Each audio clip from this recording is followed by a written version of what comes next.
बोल बाके बिहारी लाल की जय। मेरे सपने में आ गई रे कन्हैया तेरी एकादशी, मेरे सपने में आ गई रे कन्हैया तेरी एकादशी। भगवान की जय। बोल बाके बिहारी लाल की जय। युधिष्ठिर ने भगवान से पूछा कि हे प्रभु, ये श्राद्ध पक्ष आश्विन का महीना जो कृष्ण पक्ष से आता है, इस कृष्ण पक्ष की जो एकादशी होती है, सो हे प्रभु, इस श्राद्ध पक्ष के आश्विन मास के कृष्ण पक्ष की एकादशी क्या कृपया करके मुझे जो है इसका वर्णन बतलाने की कृपा कीजिए। इस एकादशी के नाम, महात्म्य और इसके पूजन का यह सब कुछ आप मुझे जो है विधि विधान पूर्वक बतलाने की कृपा की। श्री कृष्ण भगवान कहते कि हे राजन, ये जो आश्विन मास का जो कृष्ण पक्ष होता है, इसको श्राद्ध पक्ष भी कहा जाता है। इस पक्ष की जो एकादशी होती है, उस एकादशी को इंदिरा नाम की एकादशी से जाना जाता है। सो हे राजन, यह जो इंदिरा नाम की एकादशी है, यह एकादशी मनुष्य के बड़े से बड़े जो पाप होते हैं, उन पापों को यह जो है समाप्त कर देती है, भस्म कर देती है। और इतना ही नहीं कि जिन मनुष्यों के पितर जो है नीच योनि में पड़ जाते हैं, जिनको मोक्ष प्राप्त नहीं हो पाता, यह एकादशी उनको मोक्ष प्रदान कर देती है, उनको सदगति प्रदान कर देती है। इस इंदिरा एकादशी में जो मनुष्य अपने पितरों के नाम का स्मरण करता है, अपने पितरों को जल देता है और अपने पितरों को अन्नदान जो करता है, वह मनुष्य भी इस इंदिरा एकादशी के प्रभाव से अपने पितरों का उद्धार कर देता है।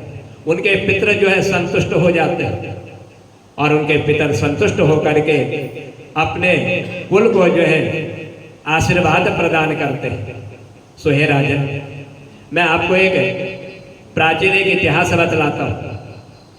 ये जो इंदिरा नाम की एकादशी है, एक एकादशी का जो फल मनुष्य को प्राप्त होता है, सो हे राजन, आप एकाग्र चित्त होकर के इसका श्रवण कीजिए। एक प्राचीन समय की बात मैं आपको बतलाने जा रहा हूँ कि एक पूर्व काल की बात है कि जिस समय सतयुग चल रहा था, उस सतयुग के समय में एक इंद्रसेन नाम का एक राजकुमार रहा करते थे। सो हे राजन, वो इस समय जो है महेशमतीपुरी के राजा होकर के धर्म पूर्वक प्रजा का वो पालन कर रहे थे। महेशपुरी नाम की एक नगरी थी, उस महेशमती नाम की नगरी के वो राजा थे। सो हे राजन, वो राजा होकर के उनका जो यश था, यह यश जो है चारों ओर फैला हुआ था कि महेशमती के राजा जो है बड़े विख्यात हैं, बड़े प्रचलित हैं, धर्मनिष्ठ हैं। राजा इंद्रसेन भगवान विष्णु की भक्ति में तत्पर रह करके गोविंद के मोक्षदायक नामों का जप करते हुए अपना समय व्यतीत करते, क्योंकि मालूम था कि भगवान का नाम ही मनुष्य को मोक्ष देने वाला, वैकुंठ प्रदान करने वाला है। और इसीलिए वह भगवान के नाम का स्मरण करते और विधि पूर्वक आध्यात्म तत्व के चिंतन में संलग्न रहा करते और हमेशा भगवान के जो उद्धार करने वाले जो मंत्र हैं, जो श्लोक हैं, जो उनकी पुस्तकें हैं, उनका ही वह चिंतन किया करते थे, उनको ही पढ़ा करते थे। हर समय भगवान में इनका मन लगा रहता है। सो हे राजा, एक दिन की बात है कि यह राजा जब राज्यसभा में सुख पूर्वक बैठे हुए, कोई चिंता नहीं थी, कोई दुख नहीं था, बड़े सुख के साथ अपनी सभा में बैठे हुए थे कि इतने में कुछ समय व्यतीत हुआ सभा का, तो देवर्षि नारद मुनि का आगमन हो गया। आकाश मार्ग से देवर्षि नारद मुनि इस राजा के सभा में पहुंचे और जब राजा के सभा में पहुंचे तो उस राजा ने जब देवर्षि नारद मुनि को आकाश से आते हुए नीचे देखा, या देख करके विद्वान थे राजा, उन्होंने देवर्षि नारद मुनि को हाथ जोड़ा और हाथ जोड़ करके आज राजा जो है देवर्षि नारद मुनि के सामने जो है खड़े हो और खड़े हो करके और विधि पूर्वक आज राजा होकर के भी अपने सभा से उठ करके देवर्षि नारद मुनि का पूजन किया और पूजन करने के बाद एक सुंदर आसन लगाया। उस आसन पर देवर्षि नारद मुनि को विराजमान किया और उसके बाद कहने लगे राजा के मुनिवर, आपकी कृपा से मेरी सर्वदा कुशल है, आपका आशीर्वाद मेरे ऊपर है, मुझे किसी प्रकार की कोई चिंता नहीं है। आज मेरे इस राज्यसभा में आपके दर्शन से मेरी संपूर्ण यज्ञ की क्रियाएं आज सफल हो चुकी हैं। सो हे राजन, हे देवर्षि, सो कृपया करके आज आप मुझे अपने इस मेरे राज्यसभा में अचानक आने का कारण बतलाइए। कृपया करके आप किस कारणवश यहाँ आए हुए हो, मुझ पर कृपा करें और यह सब कुछ आप मुझे बतलाएं। आज उस महेशमतीपुरी के राजा के कहने पर आज देवर्षि नारद मुनि ने उस राजा से कहने लगे कि हे राजा, सुनिए, मेरे आपके इस राज्य में आने का कारण क्या है, मैं किस कारण आपके राज्य में आया हूं। आप मेरी बात तुम्हें जो है आश्चर्य में डालने वाली हो, तुम आश्चर्यचकित हो जाओगे मेरी बात को सुन करके। सो हे राजन, मैं ब्रह्मलोक से यमलोक में पहुंचा, पहले ब्रह्मलोक में था, वहां से यमलोक पहुंचा और वहां पर एक श्रेष्ठ आसन पर विराजमान होकर के यमराज ने भक्ति पूर्वक मेरी जो है पूजा करी। और उस समय यमराज के सभा में मैंने तुम्हारे पिता को वहां पर देखा।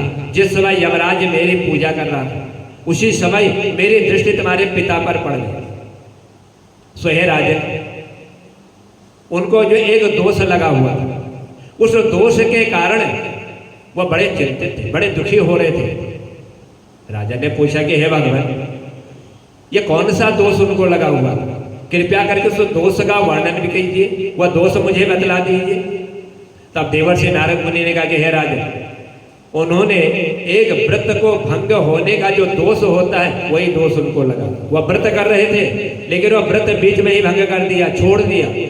उस व्रत को न करने का दोष उनको लगा हुआ है। इसलिए हे राजन, उन्होंने तुमसे कहने के लिए एक संदेश दिया हुआ है और वही संदेश लेकर के आज मैं तुम्हारे राजसभा में आया हूं। और मेरे कोई आने का कारण ही नहीं था, मैं तो तुम्हारे पिताजी का संदेश लेकर के आया। तो सुनिए, तुम्हारे पिता ने तुम्हारे लिए कौन सा संदेश भेजा हुआ है। सो हे राजन, तुम्हारे पिता ने कहा हुआ है कि हे बेटा, कि हे पुत्र, मुझे जो है इंदिरा नाम की जो एकादशी है, जो आश्विन कृष्ण पक्ष में पड़ती है, जिसमें पितरों का पूजन होता है, उस व्रत का पुण्य दे करके आप मुझे स्वर्ग की ओर प्रस्थान करा दीजिए। बस यही उनका संदेश तुम्हारे पास लेकर के मैं आया हुआ हूं। इतना ही उनका संदेश है कि जो आप एकादशी कर रहे हो इसका पुण्य मुझे दे दो, क्योंकि मैं जो है मोक्ष चाहता हूं। मेरे से भी कोई व्रत का भंग हो चुका था, वही दोष मुझे लगा हुआ। इस दोष को निवारण करने के लिए आप जो है एकादशी का जो व्रत करते हो, उस एकादशी के व्रत का जो पुण्य है वह पुण्य आप मुझे प्रदान कर दो।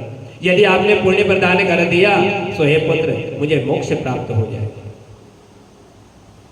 देवर्षि नारद मुनि के इस संदेश को सुनने के बाद राजा अपने पिता को स्वर्ग लोक की प्राप्ति करने के लिए इन्होंने जो है देवर्षि नारद मुनि के कहने के अनुसार इंदिरा नाम की एकादशी का व्रत जो है प्रारंभ कर लिया।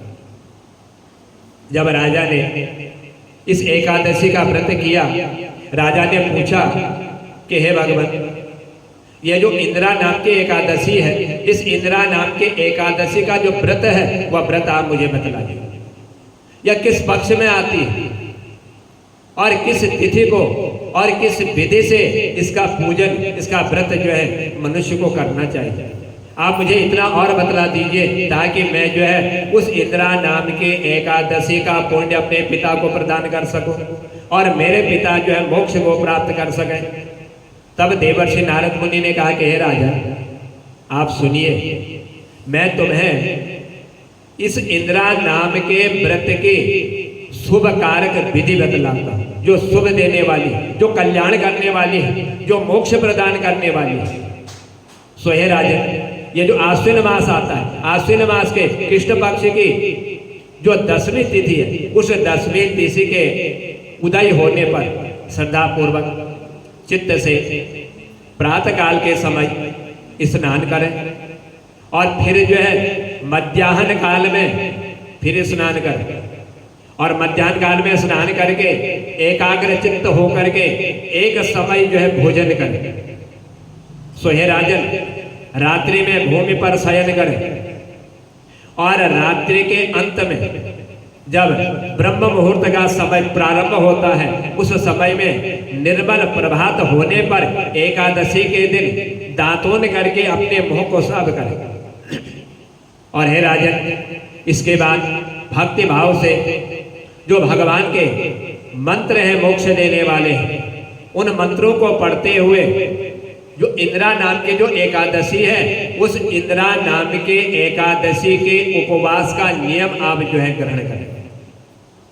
कहें कि हे कमल नयन, कमल के समान नेत्रों वाले हे भगवान, हे नारायण, आज मैं सब भोगों से अलग हो निराहार रह करके कल मैं भोजन करूंगा, इसलिए हे अच्युत, हे केशव, हे माधव, आप मुझे जो है शरण दीजिए, आप मुझे अपनी शरण दे दीजिए। मैं इस नियम के अनुसार, इस विधि के अनुसार इस एकादशी के व्रत को मैं करूं और उसका पुण्य अपने पिता को दे दूं, जिसके द्वारा मेरे पिता को जो मोक्ष की प्राप्ति भी हो जाएगी।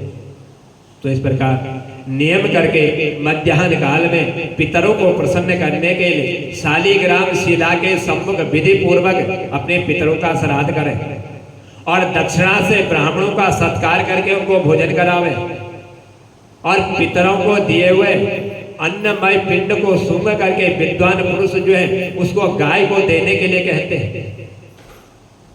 अपने पितरों के उस पिंडों को सूंघ करके फिर उसको जो है गाय को खिला दे। वही राजन फिर धूप और गंध आदि से भगवान हृकेश का पूजन करते हुए रात्रि के उनके समीप जा करके वह रात्रि जागरण करे और रात्रि जागरण करने के बाद फिर प्रातःकाल होने पर जब द्वादशी तिथि प्रारंभ होती, उस द्वादशी तिथि को फिर पुनः जो है श्रद्धा भक्ति युक्त होकर के श्री हरि का पूजन करें और उसके बाद ब्राह्मणों को भोजन करा करके अपने भाई बंधु जो भी आपके परिवार में हो उन सबको जो है उनके साथ मौन धारण करते हुए भोजन करें। जिस समय भोजन करें उस समय कुछ बोले ना, क्योंकि एकादशी के दिन भोजन करते वक्त बोलने से उस एकादशी के व्रत का जो फल होता है वह फल जो है निष्फल हो जाता है और उसका दोष लगता है। इसलिए हे राजन, जब आप भोजन करें तब आप जो है बोले ना। इस विधि से आलस्य रहित हो करके तुम जो है ये जो इंदिरा नाम की एकादशी श्राद्धों के पक्ष में जो पड़ती है इसका अनुष्ठान करो, इसका तुम व्रत करो। और यदि तुमने इस विधि के द्वारा इस इंदिरा नाम की एकादशी का यदि व्रत कर लिया, सो हे राजन, इसका जो पुण्य है उस पुण्य के द्वारा तुम अपने पितरों का उद्धार कर दो और तुम्हारे पितर जो है भगवान विष्णु के वैकुंठ धाम को प्राप्त हो जाएंगे। यह इतना पुण्य देने वाली है इंदिरा नाम की एकादशी। इसलिए हे राजन, श्रद्धा भक्ति युक्त होकर के आप इस एकादशी का नियम कर लीजिए और इसी प्रकार नियम करें, इस नियम में कोई बदलाव ना करें, उसका पुण्य अपने पितरों को दे दिए। जो तुम्हारे पिता को मैंने यमराज के राजसभा में देखा उनको मोक्ष प्राप्त हो जाए, वह वैकुंठवासी हो जाएंगे। तब भगवान श्री कृष्ण कहते कि हे राजन, वह राजा इंद्रसेन से ऐसा कह करके देवर्षि नारद मुनि अंतर ध्यान हो। इतना पूरा विधान बतला दिया है देवर्षि नारद मुनि और अंतर ध्यान हो। और उनके अंतर ध्यान होने पर आज इस इंद्रसेन नाम के राजा ने उनकी बताई हुई विधि से पुनः जो है अपने पुर के रानियों के साथ, पुत्रों के साथ, भाइयों के साथ इस उत्तम व्रत का अनुष्ठान करना प्रारंभ कर दिया। आज यह इंद्रसेन नाम का राजा इंदिरा एकादशी का उत्तम व्रत को करने लगे। सो एक कुंती नंदन हे भीष्म, व्रत पूर्ण होने पर जब इस राजा का यह व्रत पूर्ण होगी, उस व्रत को पूर्ण होने पर आज आकाश मार्ग से देवताओं के द्वारा इसके ऊपर फूलों की वर्षा होने लगी। देवताओं ने फूलों की वर्षा करी। इंद्रसेन के पिता गरुड़ पर विराजमान होकर के भगवान विष्णु के परम धाम को प्रस्थान इन्होंने की। यह सब इंदिरा नाम के एकादशी के पुण्य के प्रभाव के ही कारण इनको जो है भगवान का वैकुंठ धाम प्राप्त हो। और राजर्षि जो इंद्रसेन था, उस राजा इंद्रसेन को भी जो है राज्य प्राप्त हो गया। इसने अपने जीवन प्रयत्न जब तक जीवित था तब तक इसने जो है राजा होकर के राज्य किया। सो हे राजन, उस राज्य का उपभोग करके अपने पुत्र को उस सिंहासन पर विराजमान करता हुआ या स्वयं जो है स्वर्ग लोक की ओर उसने भी प्रस्थान किया। सो हे राजन, यह जो एकादशी है, यह एकादशी दूसरों को तो मोक्ष प्रदान करती है, पितरों को तो मोक्ष प्रदान करती है, लेकिन व्रत करने वाला भी मोक्षगामी हो जाता है। इसलिए हे राजन, इस प्रकार आज मैंने तुम्हारे सामने या आश्विन कृष्ण पक्ष के जो श्राद्ध पक्ष के एकादशी होती है इंदिरा एकादशी, इस इंदिरा एकादशी का यह वर्णन या महत्व मैंने आपको बतलाया है। जो व्यक्ति इस श्राद्ध पक्ष में इस इंदिरा नाम के एकादशी की कथा का जो श्रवण कर लेता है और उसको पढ़ लेता है या दूसरों को सुना देता है, सो हे राजन, वह एकादशी जो है उनके पितरों को मोक्ष प्रदान कर देती है, उनको वैकुंठ प्रदान कर देती है। उनके पितर और स्वयं जो है पापों से मुक्ति को प्राप्त हो जाता है। इसलिए हे राजन, यह जो एकादशी श्राद्ध पक्ष में पड़ती है, यही एकादशी जो है पितरों को भी मोक्ष देने वाली है। जिनके पितर नरकगामी हो जाते हैं, यदि वो इस एकादशी के व्रत के दिन अपने पितरों के निमित्त जल दान, अन्न दान, पिंड दान, भोजन दान, वस्त्र दान जो कुछ भी कर देते हैं, वह सब जो है उनके पितरों को अक्षय प्राप्त हो जाता है और उनके पितर अपने कुल पर प्रसन्न होकर के और अपने कुल को जो है धन धान्य से परिपूर्ण और सुखी होने का आशीर्वाद दे करके यह वैकुंठवासी हो जाते हैं। इसलिए हे राजन, यह जो एकादशी है इंदिरा नाम की एकादशी, यह एकादशी मनुष्यों के समस्त पापों का नाश करने वाली और उस मनुष्य को जो वैकुंठ प्रदान करने वाली एकादशी, जो श्रद्धा भक्ति युक्त होकर के इस एकादशी के नियम को पूर्ण कर लेता है, वह मनुष्य अवश्य ही जो है वैकुंठवासी हो जाता है। इस लोक में सुख भोग करके अंत में उसको जो है वैकुंठ में भी सुख प्रदान करने का अवसर जो है प्राप्त हो जाता है। और ऐसा व्यक्ति फिर जो है जन्म और मृत्यु इनके बंधन से उसको मुक्ति प्राप्त हो जाती है। सो हे राजन, यह मैंने आपको इंदिरा नाम की पुण्यमय फल प्रदान करने वाली एकादशी का आज उत्तम व्रत और उसका महत्व मैंने आपको बतलाया, जिसके सुनने मात्र से ही मनुष्य के पाप नष्ट हो जाते हैं और पढ़ने से ही जो है उनके पितरों को मोक्ष की प्राप्ति हो जाती है। बोल बांके बिहारी लाल की जय, बोल बांके बिहारी लाल की जय। मेरे सपने में आ गई रे कन्हैया तेरी एकादशी, मेरे सपने में आ गई रे कन्हैया तेरी एकादशी, मेरे सपने में उतर गई रे कन्हैया तेरी एकादशी, कन्हैया तेरी एकादशी, कन्हैया तेरी एकादशी, मेरे सपने में आ गई रे कन्हैया तेरी एकादशी। मात पिता और गुरु हमारे, मात पिता और गुरु हमारे, इन तीनों में बस गई रे कन्हैया तेरी एकादशी इन तीनों में बस गई रे। कन्हैया तेरी एकादशी मेरे सपने में आ गई रे। कन्हैया तेरी एकादशी सास ससुर और पति हमारे, सास ससुर और पति हमारे इन तीनों में बस गई रे। कन्हैया तेरी एकादशी इन तीनों में बस गई रे। कन्हैया तेरी एकादशी मेरे सपने में आ गई रे।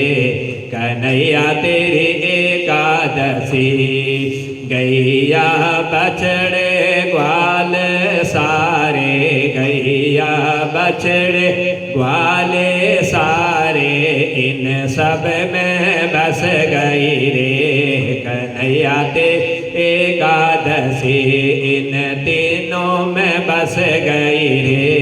कन्हैया तेरी एकादशी मेरे सपने में आ गई रे। कन्हैया तेरी एकादशी मेरे सपने में आ गई रे। कन्हैया तेरी एकादशी गंगा यमुना और त्रिवेणी, गंगा यमुना और त्रिवेणी सरयों में बस गई रे। कन्हैया तेरी एकादशी सरयों में बस गई रे। कन्हैया तेरी एकादशी मेरे सपने में आ गई रे।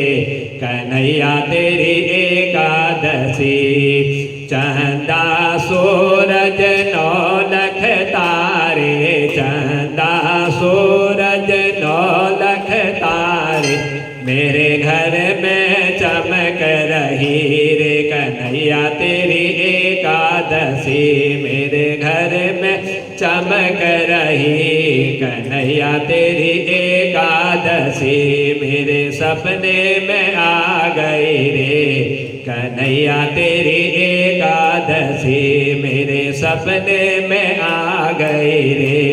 कन्हैया तेरी एकादशी मथुरा का पेड़ा आगरा के पेटे, मथुरा का पेड़ा आगरे के पेटे मक्खन में बस गई रे। कन्हैया तेरी एकादशी मक्खन में बस गई रे। कन्हैया तेरी एकादशी मेरे सपने में आ गई रे। कन्हैया तेरी एकादशी, कन्हैया तेरी एकादशी, कन्हैया तेरी एकादशी मेरे सपने में आ गई रे। कन्हैया तेरी एकादशी, बोल एकादशी माता की जय।